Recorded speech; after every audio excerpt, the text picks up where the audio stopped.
Welcome back to Krown's Crypto Cave and another skill video today as we get into the reverse function of the stochastic oscillator. Now, first and foremost, what is the stochastic oscillator and what is it used for? Stochastic oscillator is essentially a momentum oscillator that shows you shifts in market momentum for a given time frame. Now, if you are looking for the dictionary definition, it would go something like this. Stochastic oscillator is looking at and comparing the closing price of the underlying to a range of closing prices for a given period of time for that underlying. Now, at its basis, pretty damn simple. And if we just bring up our stochastic down here, across the upside implies momentum to the upside, aka price go up, and vice versa for the downside. Now, is that the best way to be using it? Fuck no. We're going to go over a little bit more sophisticated use here, mediated by the reverse function of this. So I do want to first kind of bring up what is this, or what are the multivariate uses of the stochastic and reverse function in a trader's arsenal? Well, first and foremost, for myself, I particularly like using it when things are in a sideways consolidation range. That is ideal. That is the ideal time to be looking for these sorts of things, and that's when I would say that these crosses typically do have a higher efficacy. Now, on top of that, we can use it as a breakout confirmation tool. We can also use it as a risk management tool, and then we can also use it as, I don't really have like a good word for this, but a tool that lets you as a trader know, should I keep risk on in an already live trade, or maybe consider taking that risk off in that already live trade. So with that in mind, and then also show you like pivots on the market as well, we're going to go through all the examples of this. And first and foremost, where can you find it? Well, if you go over here to the indicator tab on TradingView and you type in KVDB, one of our lovely community members has actually already gone ahead and made one himself. It's 100% free and available to use. I'm sure that there's many other out there as well, but this one is the one that I'll be using for this video and referencing his work. It also looks like he has several other indicators here too, which are looking pretty damn cool. So perhaps I'll do a video of that in the future, especially this expected moves one, which I quite like myself. Anyways, onto it right here. Once you've actually selected that indicator, it'll come down in this bottom pane, and it'll be as so. Okay, so now that we have that out of the way, you know where to find it, you know what it is, let's talk about how to actually use it. So first and foremost, I like to use it as a scalping tool. And with that in mind, I will actually mark off the areas where the cross will change on the chart. Now, of course, he's actually going to have an ARCA chart version as well. I believe he's already working on it. At least I have access to it right here. And it looks pretty damn good, as you can see. Change around the colors a little bit myself, but that'll help with visualizing things. But we can do the same thing with just the version that he has out right now, and that's showing that momentum will turn to the downside on the next closure, coming in 16 minutes and 40 seconds, if the close happens below 22,861 and 53 cents, as you can see right there. And currently speaking, we are trading about 60, 70 bucks above that level right now. So with that in mind, I actually want to mark off that level. And what do you know? Guess where that level comes in around? 22,860 is going to be right about here. It's not going to be super exact. And then we can also just use horizontals in a general way as well. I mean, if we're looking at this as a general consolidation, you know, we want to mark off the highs and lows of this range. So we got this as our high, we got this as our low function right now. And then this is where the cross actually happens. So if we are looking at this in a sideways consolidation, essentially, then what I'd be looking at here is that if price action does close above this level, which is also going to be a little bit above structure here as well, I would be looking for Bitcoin in this case. I'm just looking at Bitcoin. You can use this with any asset, by the way. I'd be looking for it to likely test back up towards the next short-term pivot point. So in this case right here, if I'm looking to scalp the ranges, I'd say, oh, we got a nice little horizontal coming in right here as well. Gets respected right here on a local high, local low, spike right here. Good. Anyways, my point would be, at least on this, is that if we do see this flip back around to the upside, I'd be targeting the next horizontal right here for what would be a relatively quick scalp. Very, very basic, something that I think a lot of people can learn how to do relatively fast. And the reverse function of this gives us a prior notification of when to maybe consider putting on risk for this sort of a trade, because those levels are going to be very well defined. You know, it's not going to change essentially. It's just, you know, as long as it closes above, momentum turns back onto the upside. And if I look at this as far as structure goes, I see it as bouncing off of the bottom side support, aka likely to test the next relevant horizontal, very likely in that case. Now, of course, you can do this a million different ways. Maybe pair it up with moving averages, maybe pair it up with, I don't know, another momentum oscillator, although I think that's a little bit redundant, or you know, myriad of different things that can kind of judge your next sort of target. But we are looking for relatively small moves here. That's what we're looking for. So we'll take this back off again, and let's talk about now what we can use this for as far as a breakout confirmation tool. Okay, so this one's a little bit more interesting in my opinion, and it would go something like this. First off, let's define the range, because this always typically comes back to the range essentially. And we have our high right here at about just below 24,000 bucks. We have a low right here just around 22,550, we'll call it. I'll just say 22,500 because that's easier to say. Anyways, what we can say right here is that, technically speaking, momentum is technically still to the downside over here, to be fair, because it has not completed an actual cross to the upside. But what it's telling you right here is that on the next closure, and this is a 4-hour chart, again, closing in now 13 minutes and 50 seconds, momentum will stay to the downside if this underlying asset does close below 22,800 and some odd change. So what does that mean if we mark off that area once again? It means that momentum will remain to the downside if we essentially close below this region right here. So within the context of this current consolidation, if that is met, if that condition is met where it actually closes below that level, I would be looking for another test of the bottom side support right here. Now, ideally, I actually want to see this shifting of momentum line up with a natural horizontal, or, think of horizontal as just usually like a higher low, defining trend. So what we want to see is a setup similar to this, although this one's not a perfect example. We can maybe come up with the perfect example, perhaps right around, I guess we can actually reference the past analysis of this. We could actually put on this one to see exactly that. Yeah, we can do something like right here. Okay, that's what I'm looking for. Nice one. Okay, beautiful. And what we could do right here is we could look at this as a nice little consolidation as well, which it certainly was, on the range from about 16,500 to just under 20,000, we'll call it right here. And as you can see, momentum, defined by this light blue oscillator right here, was turning to the upside above the upside resolution point. So as you can see, in this current example that we're looking at right here, like it would work, but it'd probably take another closure for it to actually get the right level as it stands right now. So when we do see something like that, assuming that that condition is met, that is a damn good indication that we're going to see an actual breakout out of that range. I mean, what is it essentially telling you? It's essentially telling you in this example right here that as long as we live below 22,850 or 60 or whatever the fuck it was, momentum remained at the downside. And if momentum remains to the downside while we are teetering on the bottom side of a conditional support, then that would essentially act as, or potentially act as, a breakout confirmation tool. So as long as we're below that, it would be a little more likely that you do see price action, actually break that level, and then you can target the next relevant level to the downside, in a scenario like this. Moving back onto here, I want to get into the next one now.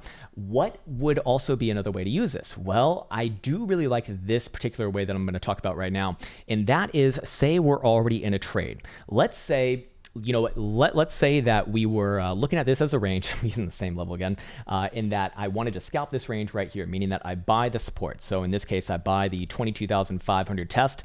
Yes, things do droop down a little bit more, but as far as closures go, no closes below, all good.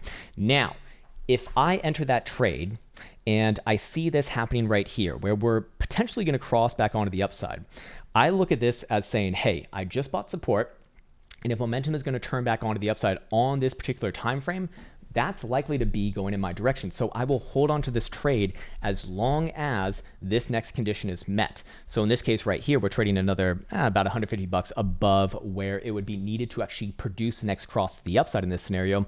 So I'm happy to keep this trade on as long as that is met. And as long as it continues to live above that region where that cross would be reversed, I will keep the trade on. For example, if we're going to need to use the other one over here as well. Let's say, let's say you're just a perfect trader and you shorted the, the top right here, right? You see that momentum shifts to the downside on top of that. And then I say, hey, I'm going to hold this trade as long as momentum is essentially downside, right? So let's say, again, this is just a perfect example. You enter right here, and then it keeps you in the trade all the way down, and it tells you to close it, not necessarily on the actual low, but right here. It says, hey, we're going to start to, well, in this case, we're just going to put in a higher low to be fair, but this is the time to be thinking of getting out of the trade because you used a momentum oscillator to base a trade off of, and now it's telling you that momentum could be shifting around to the upside. In this case, that was, it wasn't like the best exit, obviously, but that's not the point of an indicator like this. The point of a momentum indicator is essentially to grab on to, 69 to 75% of a move. That's where we really want to be living in, because if you're gunning for 100% of the move, I mean, don't let the enemy of don't let good be the perfect of, don't let perfect be the enemy of good enough, or some, I don't know. There's some saying like that, right? Basically saying, hey, we want to be capturing the bulk of the move, but we don't need the whole fucking move, because that's just, that's going to be a lot more difficult to do, obviously. So in this case right here, it does tell you to stay short even after missing the low by about a clean almost $800 right there. But still, do you need that $800 when you get a signal that brings you all the way down from like 19,300 to 17,000? I would argue that's completely fine. It's completely fine. So fair enough right there. Anyways, moving back on to what we're looking at right now. We'll take this one back off again, and let's talk about another way to be using this. So just like we can use it as a breakout confirmation tool, meaning that when momentum shifts in favor of the actual breakout trend line, so in this case, we'd want to see momentum, if this one's going to actually break to the downside, we want to see momentum turn down below this region right here. And likewise, if we were to set this up at the top side of the region, we want to see the reverse Stochastic indicator cross postulate across the upside around here. And obviously, if that condition gets met, then we have a breakout trade. We also can use it as a risk management tool, meaning that let's say we get in this trade right here. Let's say that we bought this horizontal on the bottom side of the range thus far, and our idea is that we will be using the reverse function of the stochastic oscillator to judge our risk management area, so that we actually know how much we potentially risk on this trade, because we know that if we enter this trade on a essentially looking for a bounce here, playing the bounce, what is that going to imply? Well, that implies that we are happy to be in this trade as long as we're above the pivot point. Now, if we're happy to be in this trade as long as we're above the pivot point, what would that tell you about the reverse Stochastic indicator cross? It tells you that as long as we're above that pivot, as far as the reverse function is, all good.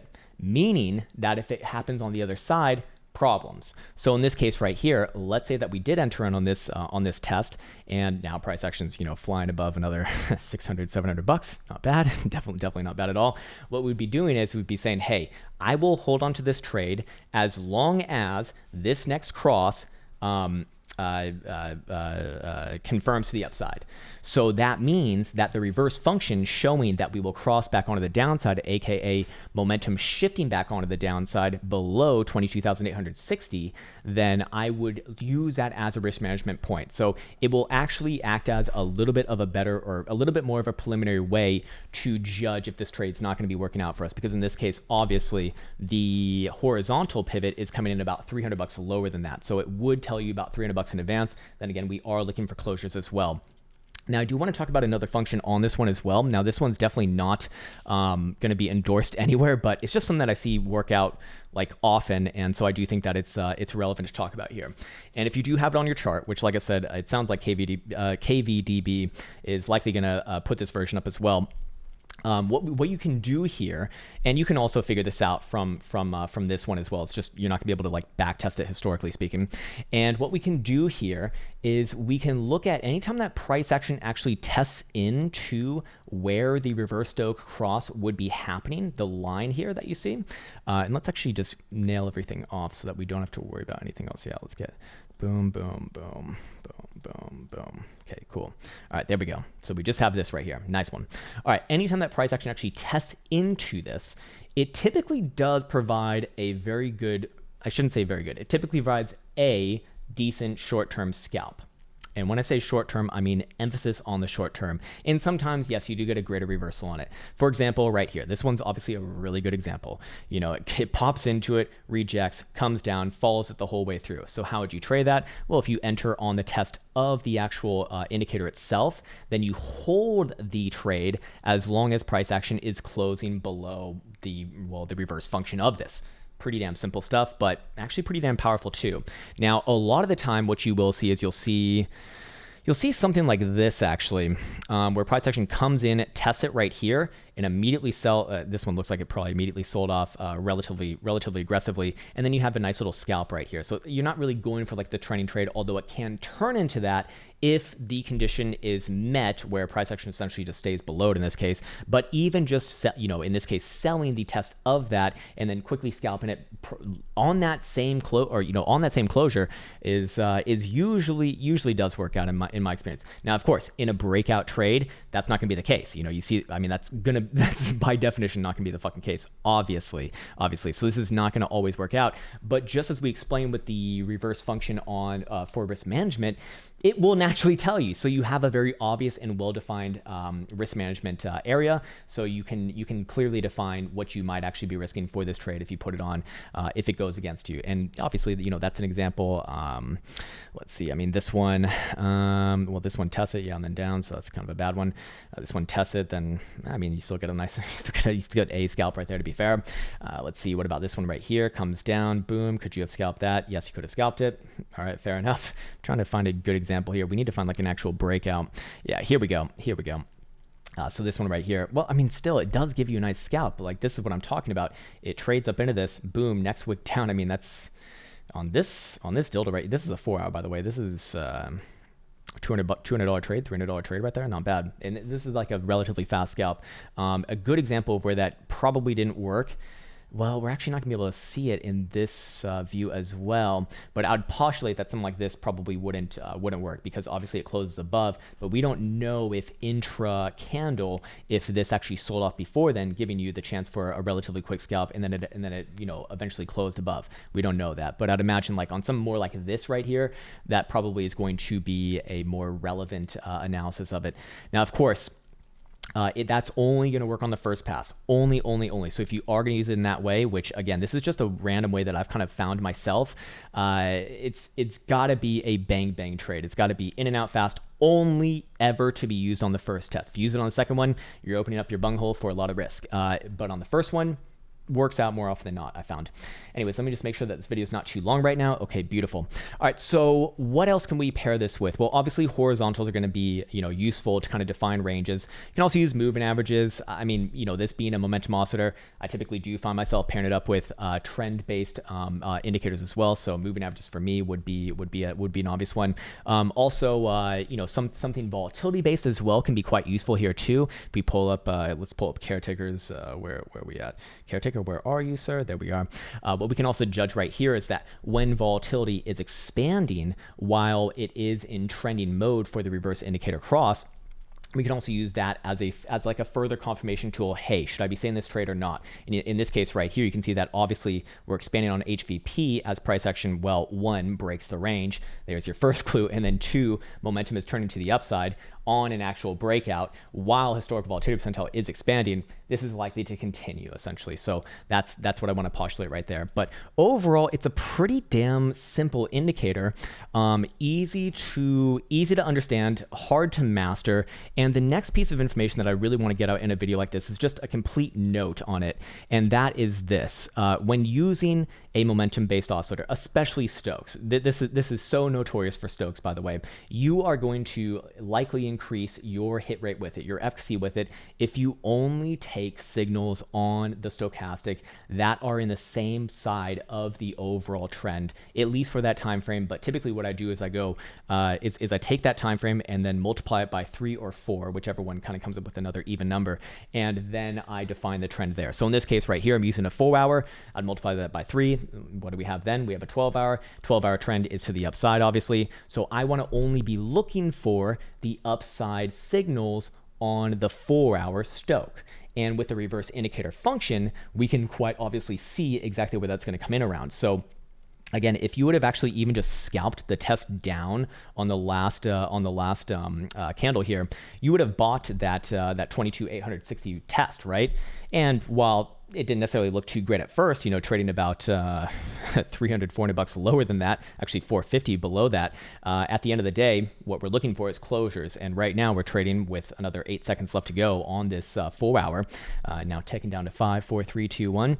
It's trading now above, what, 300 bucks? Yeah, about 300 bucks from there. So pretty damn good. And beautiful timing here, because now we get to see a new closure, and this is exactly what you should be seeing. So the condition of closing above 22,860 was met. So officially it does stay to the upside on that. And we could actually do the same thing here as well. If it comes back down to 22.9, there's probably a quick scalp there. But more importantly, we can use this in so many different ways. That can also be a risk management area now if you took the trade at 22,860. It could also be used as, well, I wouldn't necessarily use it as a breakout tool because it's not lining up with any of the horizontals here. So that's actually not going to be appropriate, but it could be used still within like a short-term scalping narrative. So again, I do think that I need to do a little bit better job on this before I close this video. But I want to go back to the first point that we got into, which was the second point that we got into, which was confirming breakouts. So in this case right here, what I really want to be looking at is if the reverse Stoch indicator cross like came down on the, let's just say that it came down the next tick. I'm not saying that it's going to, it probably goes up from here to be fair. But let's say it did come down directly in line with this horizontal at 22, let's just make it 22,500 again. If that were to happen, that would start to really suggest that that is a pivotal point within the market, meaning that if in this case, Bitcoin actually breaks to the downside, we have likely a strong trending move on the other sides, because we're not just breaking structure, we're also seeing momentum turn down in the same vein as well. That's where you do get your breakouts, and same thing to the upside over here as well. So let's say, you know, Bitcoin does charge back up and tag around, you know, 24,000 bucks, and then you see the reverse Stoch indicator cross showing that momentum will remain to the upside with any sort of a closure above 24,000 bucks. There's likely your next breakout as well. So I hope that I got that out properly. I believe that I did. I want to give once again a shout out to KVDB. Great work on that. That's awesome to see. And with that said, I hope this one serves you well. Take care, and until next time.